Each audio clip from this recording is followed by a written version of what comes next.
sur la délinquance financière, sur les atteintes à la probité, je propose toujours de décentrer et d'imaginer qu'on l'on parle d'un autre type de délinquance.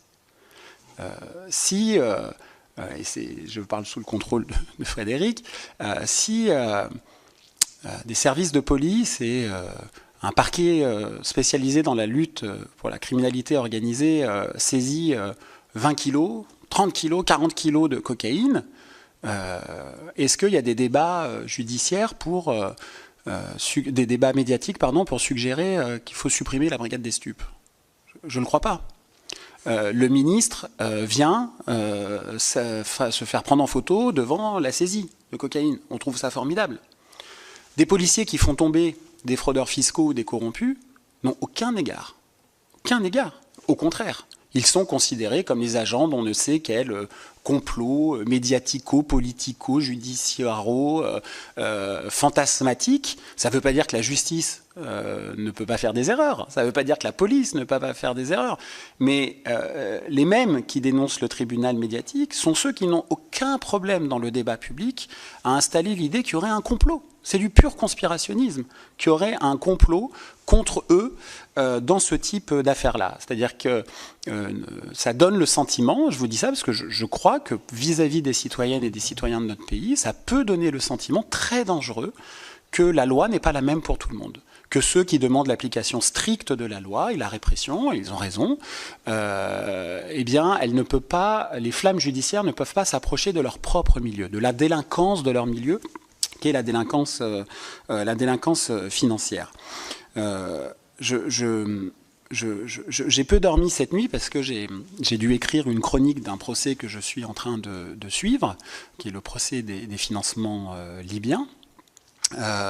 Je vous dis ça pas pour vous parler de mes insomnies, mais parce que ça me paraît être un moment très significatif. Alors je ne vais pas du tout faire le procès à la place du procès, c'est pas du tout mon rôle, je ne suis pas magistrat, je ne suis pas policier, je ne suis pas là pour dire qui est coupable et pas coupable, mais par rapport à ce dont nous parlons, ce procès a été le fruit d'une instruction qui a duré 10 ans.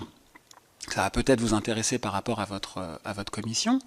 Il a été beaucoup dit qu'on n'a jamais vu autant d'argent public dépensé pour une instruction comme celle-là, des moyens considérables qui ont été déployés. La réalité, c'est qu'il n'y a pas eu un seul policier détaché à temps plein sur cette affaire pendant 10 ans. Il n'y a pas eu un policier détaché à temps plein sur l'affaire Sarkozy-Kadhafi des financements libyens pendant 10 ans. C'est ça la réalité de ce dossier, qui vous dit, il me semble, quelque chose de la saturation des services d'enquête, là c'est l'OCLIF dont je parle, pour essayer de mettre à jour ce type d'affaires. Et pourtant ils y arrivent.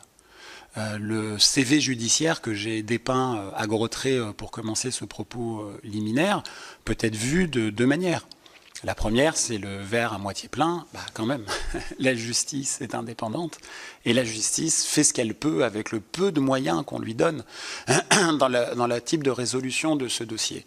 Et puis on peut voir le verre à moitié vide, on peut voir les deux, c'est qu'on ne tire aucune espèce de conclusion de cela, collective. On ne tire pas de conclusion de ce que ça nous raconte. On continue, il me semble, de penser que quand il y a des affaires, c'est une sorte de rhume de la démocratie, de faits divers, financiers, plus ou moins spectaculaires, avec des gens connus, mis en cause, qui s'en sortent, qui tombent, qui s'en sortent pas, etc.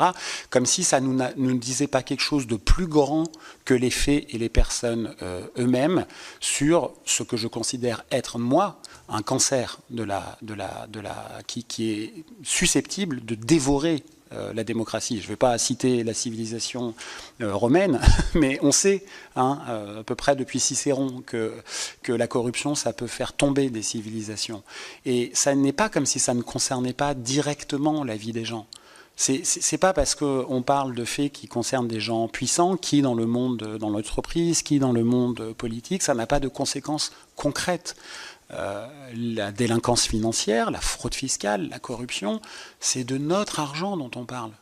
C'est une richesse qui échappe à la nation. C'est une richesse qui échappe aux citoyens et aux citoyennes. C'est une richesse qui échappe aux services publics. C'est-à-dire qu'il y a un coût financier absolument considérable de ces affaires. On n'a même pas d'études très précises sur ce que nous coûte la corruption en France, contrairement à d'autres pays. Il en existe, mais il y en a peu. D'ailleurs, il y a peu de recherches universitaires sur les atteintes à la probité, sur la délinquance financière en France. Il y en a beaucoup dans d'autres pays. Depuis la crise de 29 aux États-Unis, il y a des recherches universitaires qui ont été poussées. Il en existe en France, mais ça n'est pas la majorité du genre. Et le deuxième coût de la facture de cette délinquance financière, c'est le coût démocratique. C'est le sentiment contre lequel il faut lutter, et contre lequel j'essaye de lutter dans mon journal. Le tous pourri, évidemment qu'il n'y a pas de tous pourri. C'est l'idée qu'il y a des justices à deux vitesses. C'est l'idée que pour certaines délinquances, on va en prison et pour d'autres, on n'y va pas. Alors je ne suis pas en train de dire qu'il faut envoyer tout le monde en prison. C'est évidemment pas mon propos, mais c'est le sentiment de l'inégalité devant la loi. Et ça ne me paraît pas complètement étranger au désir de justice sociale qui est parfois revendiqué dans des mouvements brouillons, compliqués, désordonnés, dont on a vu plusieurs formes depuis un certain nombre d'années en France. Très rapidement, pour terminer ce propos liminaire, ce que je dis est quand même objectivé par des éléments concrets. Le ministère de l'Intérieur a rendu public il y a 1 an et demi, dans mon souvenir, des statistiques. C'est la première fois qu'on a eu un rapport statistique du service de statistique du ministère de l'Intérieur, qui est un organe absolument formidable, qui fait des études absolument passionnantes sur les atteintes à la probité. Et j'ai retrouvé le rapport. Pour les années 2016 à 2021, elles ont explosé de 28%. D'après le ministère de l'Intérieur. Donc c'est pas Mediapart qui le dit. Plus 28%. Est-ce que vous en avez entendu parler ? Est-ce que ça fait l'ouverture des journaux ? Est-ce que ça a suscité un débat politique au sein de l'exécutif pour dire plus 28%? Vous imaginez plus 28% d'accidents de la route? On dirait qu'il faut un plan national de sécurité routière. Vous imaginez s'il y avait plus 28% pour les cambriolages à Paris? Les autorités locales parisiennes diraient qu'il faut un plan là, de lutte contre les cambriolages à Paris. Plus 28% des atteintes à la probité. Je ne suis pas sûr qu'il y ait une seule personne qu'on peut prendre au hasard dans la rue qui soit au courant de ce dont nous parlons. Et c'est vrai qu'il y a l'ancien garde des Sceaux qui n'est pas resté longtemps, Didier Migaud, qui avait le projet, il l'avait annoncé publiquement, d'un plan national de lutte contre la corruption et les atteintes à la probité qui a disparu. L'autre donnée objective, c'est le classement de l'ONG Transparency International, qui a rendu son rapport encore tout récemment, et c'est l'indice de perception qui peut être discuté comme indice, évidemment, mais enfin le baromètre nous permet de voir l'évolution, et la France a chuté de 5 places. Et nous sommes désormais 25e. Nous, la patrie des droits de l'homme, je ne sais pas, mais de la Déclaration des droits de l'homme, le pays qui a au frontispice de ces bâtiments liberté, égalité, fraternité, nous sommes désormais 25e sur ce tableau, avec cette ONG qui nous dit que le risque est aujourd'hui objectif de ne plus contrôler la lutte contre la corruption. Donc voilà, je ne sais pas à partir de quand. Vous savez, moi je suis très attaché à une fable scientifique qui est la fable de la grenouille, peut-être vous la connaissez. Alors c'est une fable parce que des scientifiques ont essayé de la vérifier et elle est inexacte, mais disons que philosophiquement elle est passionnante. Si vous mettez une grenouille dans une eau bouillante, elle sort du bocal parce que l'eau lui est parfaitement intolérable. Si vous la mettez dans une eau tiède que vous réchauffez petit à petit, eh bien, elle reste au risque de sa propre mort dans le réceptacle parce qu'elle s'est habituée.